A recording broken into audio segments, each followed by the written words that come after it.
उषा के 2 बेटे थे, ऋषभ और सुनील। ऋषभ उसका सौतेला बेटा था।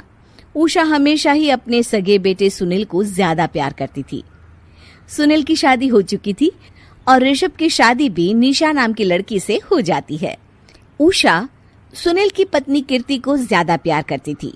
एक दिन वो अपनी बहू कीर्ति के लिए साड़ी ले आती है। ये लो बहू, तुम्हारे लिए साड़ी लाई हूँ।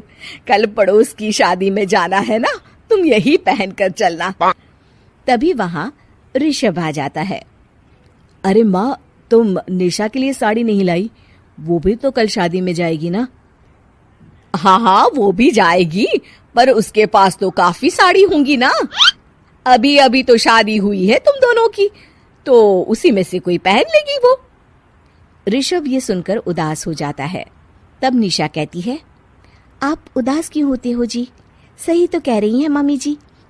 मेरे पास तो बहुत साड़ियां हैं और सारी की सारी नई हैं। मैं उन्हीं में से कोई पहन लूंगी। वो बात नहीं है निशा। माँ मेरे साथ तो सौतेला व्यवहार करती ही थी, पर मुझे लगता था कि मेरी पत्नी के साथ वो ऐसा कभी नहीं करेंगी, पर आज उन्होंने तुम्हारे साथ भी वैसा ही व्यवहार किया। ऋषभ उदास होकर अपने कमरे में चला जाता है। ऋषभ को उदास देखकर निशा को अपनी सास पर बहुत गुस्सा आता है। एक दिन उषा सुनील को कुछ पैसे दे रही होती है। ले बेटा सुनील, ये कुछ पैसे रख ले और बहू को कहीं घुमा लिया। जी मम्मी जी।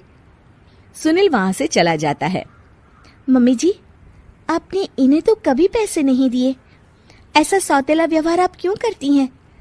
बहू, ये किस तरह से बात कर रही हो तुम अपनी सास से? कोई ऐसे सवाल करता है क्या अपनी सासू से? सास? अरे जिस दिन से मैं इस घर में आई हूँ ना, आपने तो मुझे अपनी बहू माना ही नहीं। हमेशा कीर्ति भाभी के लिए ही सब कुछ लाती हैं। मुझे तो आज तक आपने कुछ दिया ही नहीं। क्या मैं जानती नहीं कि आप ऐसा क्यों करती हैं? देख निशा, तू अपना काम कर समझी। मेरे से बहस करने की कोई जरूरत नहीं है। तभी वहां ऋषभ आ जाता है। निशा, माँ से ऐसे बात नहीं करते। तुम जाओ अपने कमरे में। हाँ, जा रही हूँ। मुझे भी इनसे बात करने का कोई शौक नहीं है। निशा अपने कमरे में चली जाती है और ऋषभ भी वहां आ जाता है।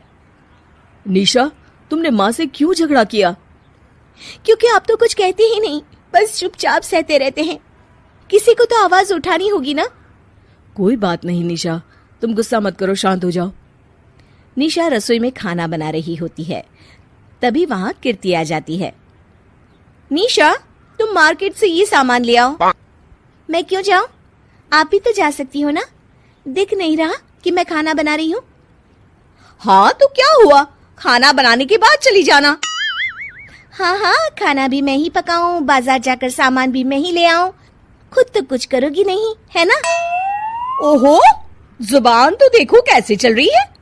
सुनो, तुम अभी आई हो इस घर में, तमीज में रहो, वरना सासू माँ से कहकर मायके भिजवा दूंगी तुम्हें। हाँ। ओह, हाथ लगाकर दिखाओ मुझे, देख लूंगी। बहुत मनमानी हो गई तुम दोनों की, समझी? निशा लिस्ट कीर्ति के ऊपर फेंक देती है। कीर्ति निशा को मारने आती है तो निशा उसका हाथ मोड़ देती है। मर गई रे, छोड़ मेरा हाथ। आज के बाद मुझसे कोई बदतमीजी की तो अच्छा नहीं होगा। कीर्ति रोते हुए अपने कमरे में चली जाती है। उस निशा चुड़ैल ने मेरा हाथ मोड़ दिया। मुझे नहीं रहना इस घर में। अरे कैसी बेकार की बातें कर रही हो। अरे निकालना ही है तो ऋषभ और निशा को निकालेंगे। नहीं, मुझे अलग घर चाहिए। कान खोलकर सुन लीजिए, हम दोनों इस घर से जल्द जाएंगे। आप नए घर का इंतजाम कीजिए बस। मैं इन दोनों के साथ ज्यादा नहीं रह सकती। हाँ, वैसे मैं भी कुछ दिनों से सोच रहा था। अच्छा हुआ तुमने कह दिया, मैं माँ को भी बता देता हूँ। माँ, वो क्या करेंगी तुम्हारे साथ जाकर? मैं चाहती हूँ कि तुम और मैं, बस हम दोनों ही कहीं शिफ्ट हो जाएं, इस सब झमेले से दूर। अरे पर माँ को यहाँ छोड़कर इस तरह से जाना ठीक नहीं रहेगा कीर्ति। वैसे वो तुम्हें कितना प्यार भी तो करती हैं। नाम का ख्याल रखती है, क्योंकि तुम सगे बेटे हो ना, इसलिए। तुम अगर सौतेले होते तो मेरे साथ भी ऐसे ही सलूक करती जैसे अभी तुम्हारे सौतेले भाई और उसकी पत्नी से करती है। अरे पर फिर भी फिर भी कुछ भी नहीं। देखो, या तो हम दोनों इस घर से कहीं दूर जाएंगे या फिर मैं अपने मायके चली जाऊंगी। हाँ, बता देती हूँ। अच्छा बाबा, अच्छा ठीक है। सुनील अपनी माँ से बात करने आता है। माँ, मैं सोच रहा हूँ कि कीर्ति के साथ अलग घर में शिफ्ट हो जाऊं। अरे वाह बेटा, ये तो बहुत अच्छा सोचा है तुमने। कब शिफ्ट होना है हमें? मैं भी पैकिंग कर लेती हूँ। अब नहीं माँ, मैं और कीर्ति ही जाएंगे बस। आप तो यहीं रहो, ये पुश्तैनी घर भी है ना आपका। अरे बेटा, तू तो मेरा सगा बेटा है, तू ही मेरे साथ ऐसा कर रहा है। मुझे अपने साथ ले जा बेटा। तभी वहां कीर्ति आ जाती है। अरे माँ, आपको पता भी है कि किराए के घर में कितना खर्चा होता है, और अगर आपको भी लेकर गए तो और खर्चा होगा।